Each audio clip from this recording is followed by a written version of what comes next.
Hey y'all, welcome back to another week of What's for Dinner. If you are new here, I share one of these videos every Monday in hopes that I can inspire you to cook more at home and just to share the recipes that me and my family enjoy. I do try new recipes very often, and I will always keep it real here and let you all know our honest opinions on them and the things that I would do differently next time. So be sure to hit that subscribe button before you head on out. I would love to have you here and leave me a comment. I love interacting with you guys and getting to know you all a little bit better. So yeah, starting off with the week on Monday, I made a Dorito taco salad. I had this recently at a birthday party that I went to, and I just knew that I had to put it on my meal plan. I have made it this way a couple of times, but it's one of those things that I kind of forgot about, and I haven't prepared it this way in forever. So I have my lettuce chopped up and ran through the salad spinner. I've got my tomatoes diced, and I'm just taking a paper towel and kind of dabbing off any excess moisture. I have browned up a pound of ground beef, and I'm just going to be adding in a packet of the Great Value taco seasoning.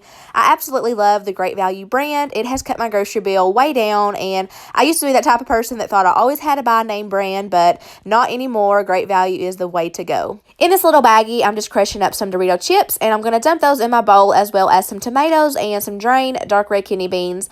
I'm also going to be adding in this Taco Bell salsa verde cheese, and oh my goodness, this stuff was so flavorful. I highly recommend it. I found it at Kroger's, and they do have a couple different flavors. So then I added in the cool down taco meat, and for the dressing, I'm going to be using some Catalina. Normally when we do taco salads, we use ranch, but this was a fun way to change it up, and it made it sweet and tangy. So here is my bowl. I topped it with some sour cream.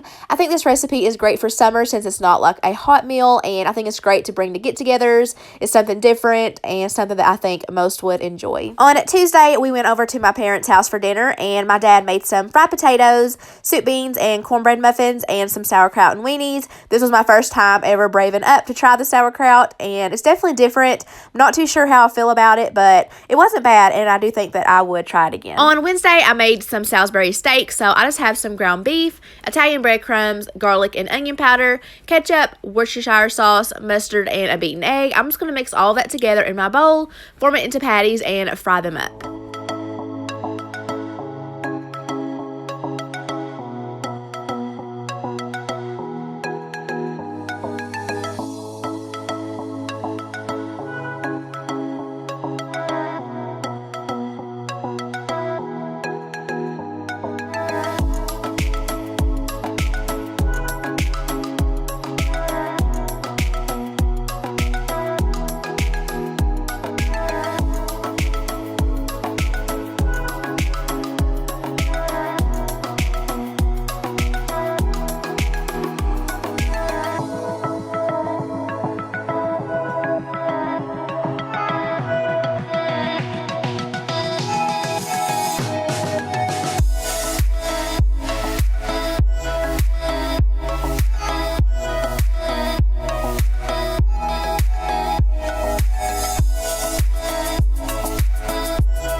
So now that my meat is fully cooked, I'm just going to remove those to a separate plate so that I can drain off all of that grease. I did use 80-20 ground beef, but if you use leaner, you could just skip that step. So now onto the gravy. I'm going to be using 2 packets of the reduced sodium brown gravy mix, as well as 2 cups of hot water. I'm also going to be adding in a little bit of ketchup and Worcestershire sauce and just whisking that together really well, and that is it. I'm just going to dump that on into my skillet, and I'm going to cook that until it bubbles up and thickens. To go along with that, I'm also going to be making some roasted Brussels sprouts in my air fryer.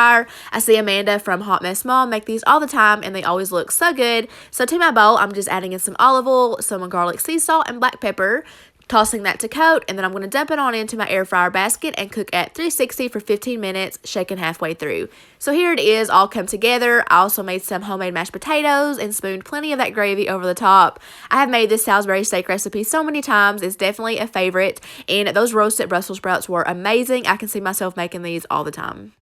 On Thursday, I made some chicken quesadillas. So for my chicken, I'm just using this packet of fajita seasoning mix, and I'm going to follow the directions on the back of the package. So I thinly sliced my chicken and added it to a large Ziploc bag, and then I dumped in that seasoning mix as well as some oil and water, and I let it marinate in my fridge for about 20 minutes, and then I dumped it into my skillet and let it fully cook. I do like to cook my quesadillas in some butter, so after I have let that melt, I'm going to lay down a burrito-sized tortilla, and I'm also going to be using this Taco Bell zesty ranch cheese. I just followed the recipe on the back of the package because I wasn't too sure what to do with it for the first time since I didn't really know how it was going to taste. So I just laid some of that on half of the tortilla, and then I put down a good amount of that chicken and just kind of spread it out. And then I sprinkled some more of that cheese on top since it will act as a glue.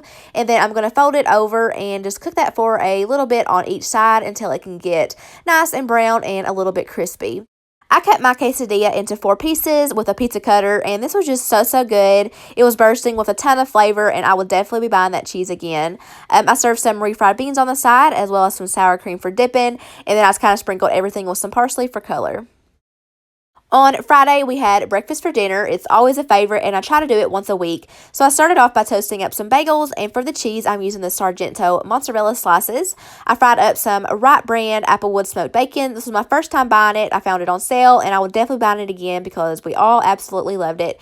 And then for the eggs, I just cooked those up omelet style, and I sliced those into 3 pieces, and I served it with a hash brown. These turned out absolutely perfect in the air fryer. So I did buy the Kroger brand. They are seasoned, and I found them in the frozen section.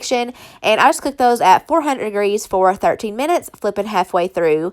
And then lastly, I served it with some of these warmed up fried peaches. I think these would be really good cooked in some butter and brown sugar, but I just skipped that. But yeah, this was a delicious meal. We normally go out to eat once a week, so on Saturday, Josh chose Mexican. So I got what I always get, the Polo Bandito, which is just chicken covered in cheese sauce with some refried beans and Mexican rice on the side. It is my favorite.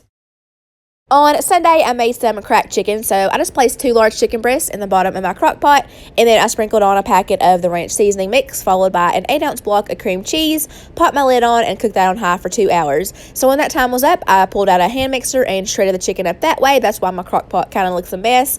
And then I added on some shredded cheese, followed by some cooked and crumbled bacon.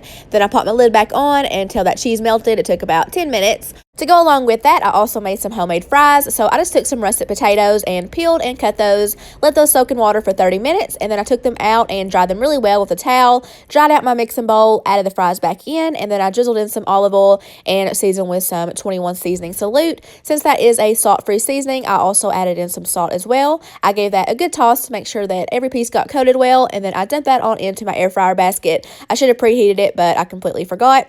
But I cooked that at 350 degrees for 25 minutes. The fries turned out great. I also served it with a pickle on the side, and I ended up putting that cracked chicken on some sweet Hawaiian rolls. This is a great idea for parties. I have actually done that before, and it was a huge hit. I absolutely love this cracked chicken recipe. I just keep coming back to it. But yeah, that is going to wrap up this week. I hope that you guys enjoyed the video. Thank you all so much for watching, and I'll see y'all back next week.